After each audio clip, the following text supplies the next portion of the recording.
बहन जी आप संघर्ष करो। बहन कुमारी मायावती जी जिंदाबाद। बहन कुमारी मायावती जी जिंदाबाद।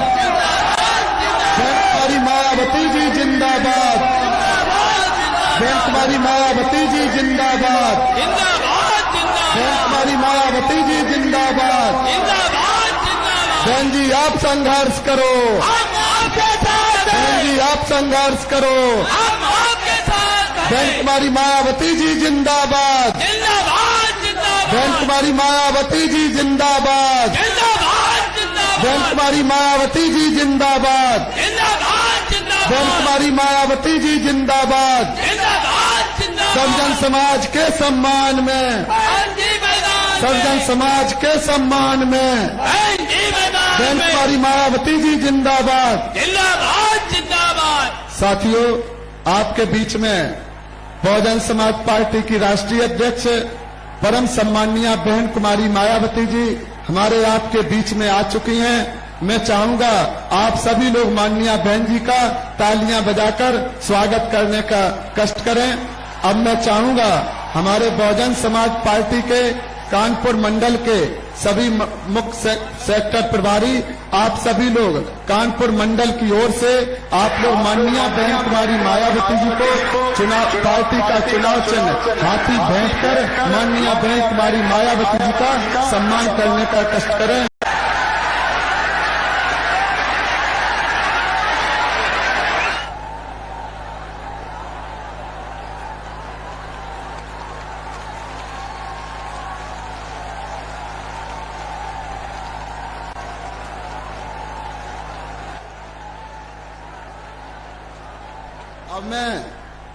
अब मैं माननीय बहन कुमारी मायावती जी से विनम्र निवेदन करूंगा। माननीय बहन कुमारी मायावती जी विशाल जनसमूह को संबोधित करने की कृपा करें। माननीय बहन।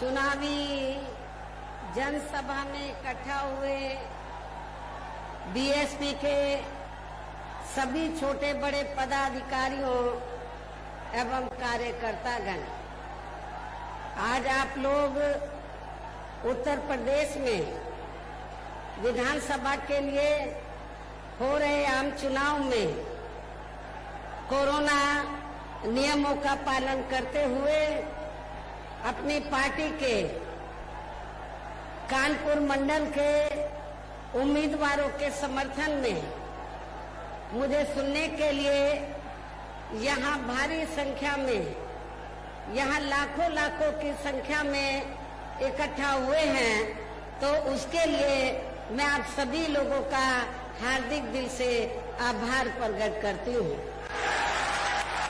और अब मैं सबसे पहले अपनी पार्टी के संबंध में ये कहना चाहूंगी कि हमारी पार्टी ये चुनाव उत्तर प्रदेश की सभी विधानसभा की सीटों पर अकेले अपने बलबूते पर ही पूरी तैयारी व दमदारी के साथ लड़ रही है। इसके साथ ही यहाँ सन 2000 की तरह फिर से अपनी पार्टी की पूर्ण बहुमत की सरकार बनाने के लिए लड़ रही है, ताकि आप वर्तमान में भाजपा के चले रहे जातिवादी, संकीर्ण, अहंकारी व तानाशाही वाले शासन से मुक्ति मिल सके। इसके साथ ही हमारी पार्टी ने पूर्व की तरह इस चुनाव में भी बीएसपी से जुड़ने की तादाद को ध्यान में रखकर फिर उसी अनुपात में ही यहाँ सर्व समाज के लोगों को टिकट भी दिए हैं। और अभी चुनाव में आप लोगों को अपना वोट कांग्रेस, बीजेपी, सपा व अन्य विरोधी पार्टियों को न देकर केवल अपनी एकमात्र हितैषी पार्टी बीएसपी को ही देना क्यों जरूरी है, इसे आप लोगों को समझना होगा। हालांकि इस संदर्भ में आप लोगों को ये मालूम है कि आजादी के बाद शुरू में काफी लंबे समय तक केंद्र व उत्तर प्रदेश सहित देश के अधिकांश राज्यों में भी कांग्रेस पार्टी की ही अकेले यहाँ सरकारें रही हैं, किंतु इनकी गलत नीतियों एवं गलत कार्य प्रणाली की वजह से ही अब ये कांग्रेस पार्टी केंद्र व काफी राज्यों के साथ साथ यहाँ उत्तर प्रदेश की भी सत्ता से बाहर हो चुकी है। इसके साथ ही ये पार्टी कांग्रेस पार्टी जबरदस्त जातिवादी होने के कारण शुरू से ही हर मामले में खासकर यहाँ दलित, आदिवासी व अन्य पिछड़ा वर्ग विरोधी पार्टी भी रही है और अभी भी है, जिस कारण ही केंद्र में रही इस पार्टी की सरकार ने इन वर्गों के मुखिया व भारतीय संविधान के मूल निर्माता परम पूज्य बाबा साहब डॉक्टर भीमराव अम्बेडकर को भारत रत्न की उपाधि से भी सम्मानित नहीं किया था, जिसके लिए वो हर प्रकार से पात्र भी थे। इतना ही नहीं बल्कि इनकी मूवमेंट को आगे बढ़ाने के लिए अपनी पूरी जिंदगी समर्पित करने वाले मान्यवर श्री कांशीराम जी के देहांत होने पर भी केंद्र में उस समय इसी कांग्रेस पार्टी की रही सरकार ने उनके आदर सम्मान में एक दिन के लिए भी राष्ट्रीय शोक घोषित नहीं किया था, तथा न ही इस पार्टी की रही सरकार ने पिछड़े वर्ग की आरक्षण संबंधी मंडल कमीशन की रिपोर्ट को भी लागू किया था, जिसे फिर बीएसपी ने अपने कड़े संघर्ष व अथक प्रयासों से केंद्र में रही श्री बीपी सिंह की सरकार से ही लागू कराया था। साथ ही इसी सरकार में ही बाबा साहब डॉक्टर भीमराव अम्बेडकर को भी भारत रत्न की उपाधि से सम्मानित किया गया था। लेकिन अब केंद्र व अधिकांश राज्यों की भी सत्ता से बाहर होने पर यही कांग्रेस पार्टी खासकर दलितों, आदिवासियों व अन्य पिछड़े वर्गों के वोटों की खातिर आए दिन किस्म किस्म की नाटकबाजी करती रहती है, जबकि इन वर्गों के व अन्य और मामलों में भी इस पार्टी की सच्चाई तो ये है कि कांग्रेस पार्टी जब सत्ता में आसीन होती है और इनके अच्छे दिन होते हैं तो तब इस पार्टी को इन वर्गों का विकास व उत्थान आदि याद नहीं आता है, तथा न ही इनको महिलाओं की भी भागीदारी याद आती है और न ही इनको किसानों का कर्जा 10 दिन में माफ करने का याद आता है। इसके साथ ही न ही इनको अपने अन्य और वायदे भी पूरे करने के लिए याद आते हैं। इस मामले में यही हाल अब हमें यहाँ अन्य विरोधी पार्टियों का भी देखने के लिए मिल रहा है।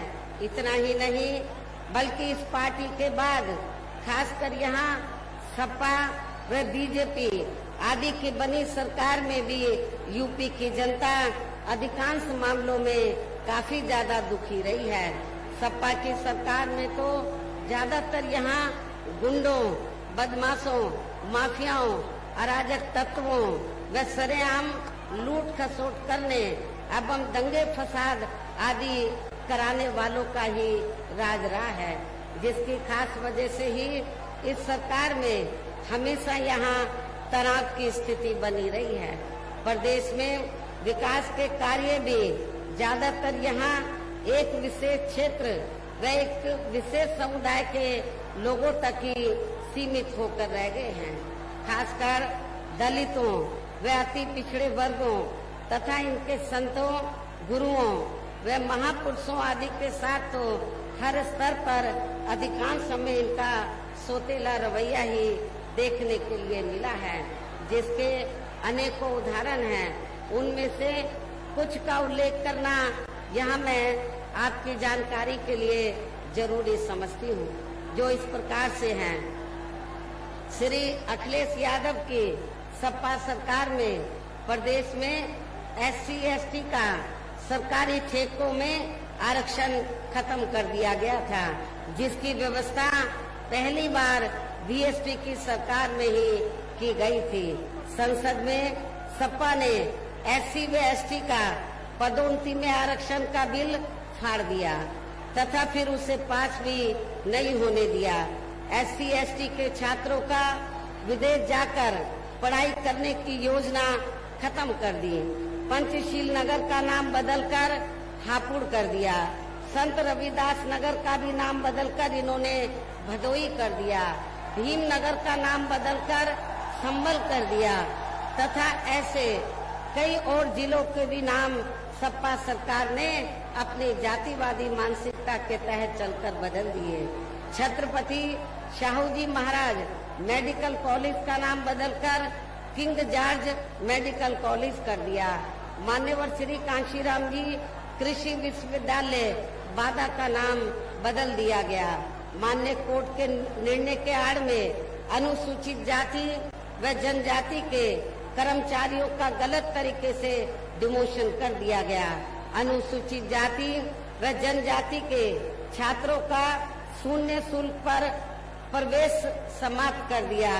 अनुसूचित जाति व जनजाति के छात्रों की शुल्क प्रतिपूर्ति पर 60% की बाध्यता लगाकर उनकी छात्रवृत्ति को रोकने का काम किया गया। मान्यवर श्री कांशीराम जी अरबी फारसी विश्वविद्यालय का नाम भी बदल दिया गया। लखनऊ के गोमती नगर में डॉक्टर भीमराव अंबेडकर पार्क जो बीएसपी की सरकार में बनाया गया था, उसका नाम बदलकर जनेश्वर मिश्र पार्क कर दिया गया। सरकारी भूमि आवंटन में एससी एसटी को मिलने वाली प्राथमिकता को खत्म कर दिया गया। एससी एसटी की भूमि खरीदने को लेकर नया संशोधन लेकर आए, जिसमें बिना डीएम की अनुमति के कोई भी उनकी जमीन खरीद सकता था, जिससे इन कमजोर वर्गों की जमीन को हथियाया जा सके। इस प्रकार से सपा व श्री अखिलेश यादव का दलितों एवं अन्य पिछड़े वर्गों तथा इनके संतों, गुरुओं व महापुरुषों आदि के प्रति इनका ऐसा है ये प्रेम,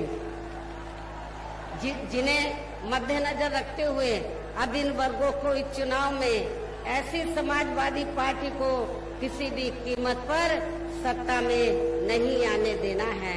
इतना ही नहीं, बल्कि मैं तो इन मामलों को लेकर ये भी सोच रही थी कि सपा सरकार के हटने के बाद शायद बीजेपी की सरकार सपा के इन फैसलों को जरूर बदल देगी, लेकिन ऐसा नहीं किया गया, जिससे सपा की तरह बीजेपी सरकार की भी दलितों एवं अन्य पिछड़े वर्गों तथा इनके संतों, गुरुओं व महापुरुषों आदि के प्रति इनकी भी जातिवादी मानसिकता साफ झलकती है। इसलिए इस चुनाव में सपा के साथ साथ बीजेपी को भी हमें सत्ता में लाने से, सत्ता में आने से जरूर रोकना होगा। इसी प्रकार भारतीय जनता पार्टी की नीतियां व कार्यशैली अधिकांश यहाँ जातिवादी, पूंजीवादी एवं आरएसएस के संकीर्ण एजेंडे को ही लागू करने पर टिकी रही हैं, जिससे प्रभावित एवं शिकार हुए लोगों का इस सरकार में सही से विकास व उत्थान आदि नहीं हो सका है। साथ ही इनका हर स्तर पर काफी ज्यादा शोषण व उत्पीड़न आदि भी किया गया है। धर्म का नाम पर हमेशा नफरत आदि का वातावरण ही बना रहा है। प्रदेश में अपराध भी काफी ज्यादा बढ़े हैं, खासकर दलित, अकलियत व महिलाएं आदि भी इस सरकार में कतई भी सुरक्षित नहीं रही हैं, लेकिन मीडिया में इनके सही आंकड़ों को अधिकांश दबा दिया जाता है। इसके अलावा प्रदेश में गरीबों, मजदूरों, बेरोजगारों व अन्य निरीह वर्गों के साथ साथ दलितों, आदिवासियों, अन्य पिछड़े वर्गों, मुस्लिम व अन्य धार्मिक अल्पसंख्यक समाज के लोगों के हित व कल्याण के लिए वर्षों से जो भी यहाँ सरकारी योजनाएं चल रही थी तो उनका भी इन्हें वर्तमान भाजपा सरकार में सही से लाभ नहीं मिल पा रहा है। साथ ही दलितों व पिछड़ों को भी अब आरक्षण का पूरा लाभ नहीं मिल पा रहा है, क्योंकि इन्होंने बड़े बड़े सरकारी कार्य ज्यादातर प्राइवेट सेक्टर के जरिए ही कराए हैं, जिसमें इन वर्गों के लिए आरक्षण की कोई भी व्यवस्था नहीं है। सरकारी नौकरियों में भी इनका आरक्षण का कोटा पूरा नहीं किया गया है। मुस्लिम व अन्य धार्मिक अल्पसंख्यक समाज के लोगों के साथ तो बीजेपी की सरकार में अधिकांश यहाँ पक्षपात वाला रवैया ही अपनाया गया है। विशेषकर मुस्लिम समाज तो इस सरकार में सबसे ज्यादा दुखी रहा है। इतना ही नहीं बल्कि इस बार बीजेपी की सरकार में अपर कास्ट समाज में से प्रबुद्ध वर्ग भी और प्रबुद्ध वर्ग में से खासकर ब्राह्मण समाज भी हर मामले में अपने आप को काफी ज्यादा उपेक्षित महसूस करता रहा है। इसके अलावा इनके गलत आर्थिक नीतियों के कारण यहाँ गरीबी, बेरोजगारी व महंगाई आदि भी काफी ज्यादा बढ़ी है। खासकर चुनाव घोषित होने से पहले तो डीजल, पेट्रोल व रसोई गैस आदि की आए दिन बड़ी कीमतों ने भी जनता की काफी ज्यादा मुश्किलें बढ़ाई हैं और ऐसा लगता है कि चुनाव खत्म होने के बाद उन्हें इनकी कीमतें बढ़ा दी जाएंगी। इसके साथ साथ उत्तर प्रदेश सहित पूरे देश के किसान भी केंद्र सरकार की गलत नीतियों के कारण काफी ज्यादा दुखी व परेशान रहे हैं और अभी भी हैं। साथ ही प्रदेश में बेरोजगार लोगों को रोजगार नहीं मिलने के कारण ही ज्यादातर इनको इस सरकार में भी पलायन करना पड़ा है। इस प्रकार से इन सभी विरोधी पार्टियों की रही सरकारों में शुरू से ही यहाँ यूपी की जनता काफी ज्यादा दुखी व परेशान रही है। विशेषकर कोरोना महामारी के दौरान तो इन सभी की हालत और भी ज्यादा खराब हो गई है। ऐसे में इन सभी विरोधी पार्टियों की रही सरकारों से निजात पाने के लिए अब इस चुनाव में यह प्रदेश की जनता को अपनी एकमात्र हितैषी पार्टी बहुजन समाज पार्टी की ही सरकार बनाना बहुत जरूरी है, जिसने अपने चारों रहे शासनकाल के दौरान बिना पक्षपात व भेदभाव आदि के यहाँ कमजोर एवं उपेक्षित वर्गों के साथ साथ सर्व समाज में से गरीबों, मजदूरों, बेरोजगारों, किसानों, व्यापारियों, कर्मचारियों, वकीलों एवं अन्य मेहनतकश लोगों के साथ ही युवाओं, छात्रों, महिलाओं व बुजुर्गों आदि के भी विकास एवं उत्थान के लिए अनेकों ऐतिहासिक व महत्वपूर्ण कार्य किए हैं और इस बार भी सरकार बनने पर वो सभी कार्य फिर से शुरू किए जाएंगे। और खास तौर से मैं बेरोजगार नौजवानों को ये बताना चाहती हूँ कि जब 4 बार मेरे नेतृत्व में सरकार बनी तो आप लोगों को बड़े पैमाने पर रोटी रोजी के साधन मिले, लेकिन उसके बाद से आप लोगों की उपेक्षा की गई है। और जब बीएसपी की सरकार बन जाएगी तो बीएसपी की सरकार बनने पर इस बार बेरोजगार नौजवानों को रोटी रोजी के साधन जरूर दिए जाएंगे, ये भी मैं आप लोगों को विश्वास दिलाना चाहती हूँ। इसके अलावा बीएसपी की सरकार में ही दलित एवं अन्य पिछड़े वर्गों में जन्मे अपने महान संतों, गुरुओं व महापुरुषों आदि को भी विभिन्न रूपों में पूरा आदर सम्मान दिया गया है और आगे भी इनके सम्मान में कोई कमी नहीं आने दी जाएगी। प्रदेश में विशेषकर गरीबी व बेरोजगारी आदि को दूर करने के लिए इस बार भी जरूरी कदम उठाए जाएंगे। साथ ही किसानों को भी किसी भी मामले में निराश नहीं होने दिया जाएगा। इसके अलावा आपके कानपुर मंडल की जो भी यहाँ स्थानीय समस्याएं होंगी तो उन्हें भी दूर करने का पूरा प्रयास किया जाएगा। इसके साथ साथ केंद्र व यूपी सरकार के भी विवादित नियमों व कानूनों को यहाँ लागू नहीं होने दिया जाएगा।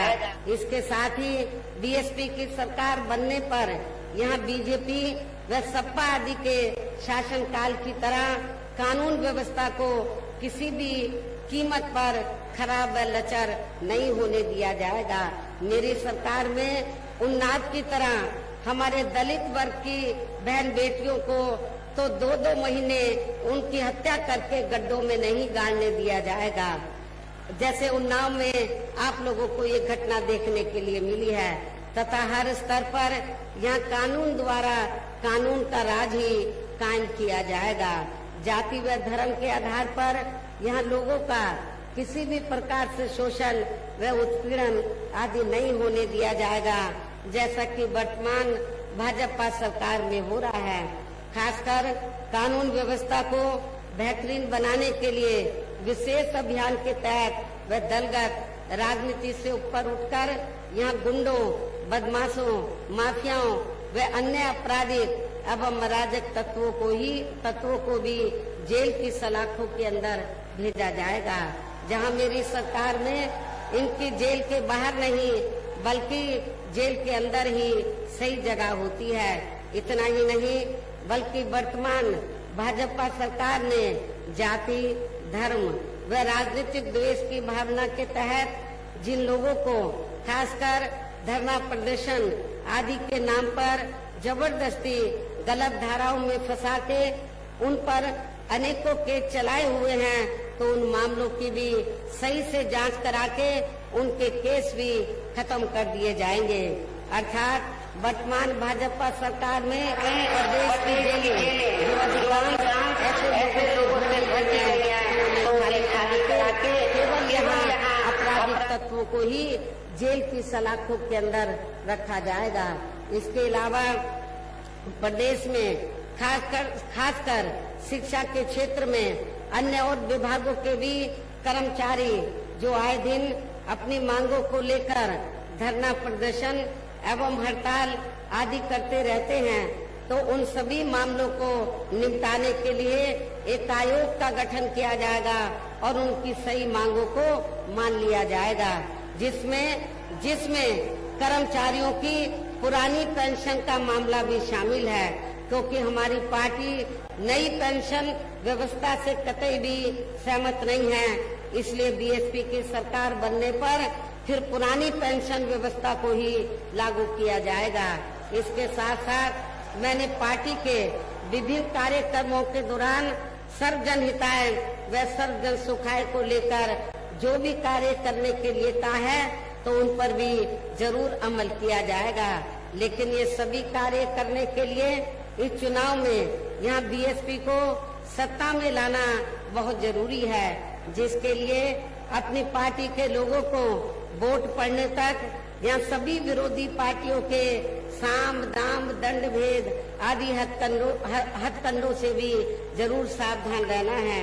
और इस मामले में विरोधी पार्टियां चुनाव होने से कुछ समय पहले व चुनाव के दौरान भी अपने अपने पक्ष में हवा बनाने के लिए खासकर मीडिया व ओपिनियन पोल एवं सर्वे आदि का जो बड़े पैमाने पर गलत इस्तेमाल करती हैं, तो उससे भी आप लोगों को बिल्कुल भी गुमराह नहीं होना है। जैसे सन 2007 के हुए विधानसभा आम चुनाव में उस समय मीडिया में जो बीएसपी को लेकर ओपिनियन पोल व सर्वे आदि दिखाए गए थे, तो वो गलत ही साबित हुए थे और इस बार भी आप लोगों को गलत साबित करना है।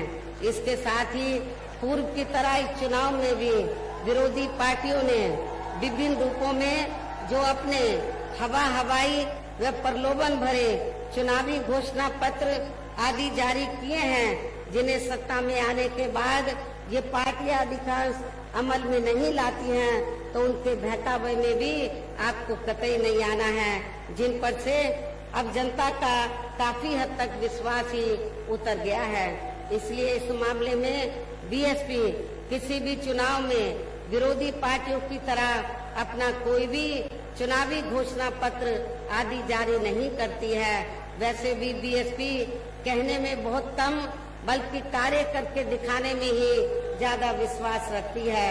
और ऐसा हमने यहाँ यूपी में अपनी चारों रही सरकारों के दौरान करके भी दिखाया है।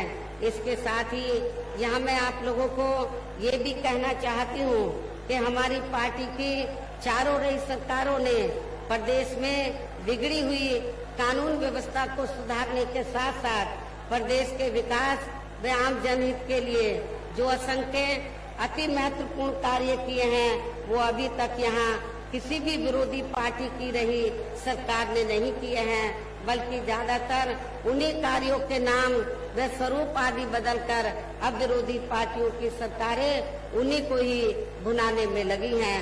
लेकिन उन कार्यों के प्रति इनकी नियत व सोच सही नहीं होने के कारण उसमें भी ये पार्टियां ज्यादा सफल नहीं हो पा रही हैं। और अब मेरा यही कहना है कि आप लोगों को इस चुनाव में अपने हित व कल्याण के लिए यहाँ फिर से यूपी में बीएसपी की सर्वजन हिताय व सर्वजन सुखाय की नीतियों पर आधारित सरकार बनाना बहुत जरूरी है। और इसके लिए पार्टी के लोगों को वोट पड़ने वाले दिन सबसे पहले सुबह उठते ही व समय से अपने अपने पोलिंग बूथों पर अपना वोट डालने के लिए जरूर जाना है। और इस मामले में हमारी महिलाएं भी पीछे नहीं रहेंगी। इसके साथ ही आपका वोट अन्य कोई व्यक्ति ना डाल सके, इसका भी आप लोगों को खुद ही ध्यान रखना है। इसके साथ साथ अपनी पार्टी का कोई भी वोट पड़ने से ना रह जाए तो उसका भी पार्टी के हर पोलिंग बूथ की कमेटी को विशेष ध्यान रखना है। इन्हीं जरूरी बातों के साथ ही अब मेरी बीएसपी के लोगों से यही अपील है कि पार्टी ने यहाँ के कानपुर मंडल में जिन भी विधानसभा की सीटों पर अपने उम्मीदवारों को चुनाव के मैदान में उतारा है, जो यहाँ आपके बीच में मौजूद भी हैं, तो उन्हें आप लोगों को वोट वाले दिन अपनी पार्टी के हाथी चुनाव चिन्ह के सामने वाले बटन को दबाकर जरूर जिताना है। और फिर से आपको यहाँ सन 2007 की तरह ही बीएसपी की अपनी बहुमत की सरकार जरूर दिलाना है। कभी प्रदेश में अमन चैन होने के साथ यहाँ सभी धर्मों वर्गों के लोगों का भी सही विकास हो सकता है। साथ ही यहाँ अन्याय अपराध भ्रष्टाचार मुक्त एवं विकास युक्त वातावरण भी पैदा हो सकता है। और तभी फिर यहाँ परम पूज्य बाबा साहब डॉक्टर भीमराव अंबेडकर एवं मान्यवर श्री कांशीराम जी आदि का भी सपना सही साकार हो सकता है। इस उम्मीद के साथ ही अब मेरा यही कहना है कि आप लोगों को हर पोलिंग बूथ को जिताना है, बीएसपी को सत्ता में लाना है। वैसे आज आप लोगों के इस अपार जोश को देखकर ऐसा लग रहा है कि आप लोग इस बार जो यूपी में विधानसभा के आम चुनाव हो रहे हैं, अपनी पार्टी को जरूर सत्ता में लाएंगे और अपनी बहन जी को 5वीं बार यूपी का मुख्यमंत्री जरूर बनाएंगे। इस विश्वास के साथ ही अब मैं पुनः अपनी पार्टी के सभी उम्मीदवारों को जिताने की पुरजोर अपील करते हुए अपनी बात यही समाप्त करती हूँ। जय भीम, जय भारत।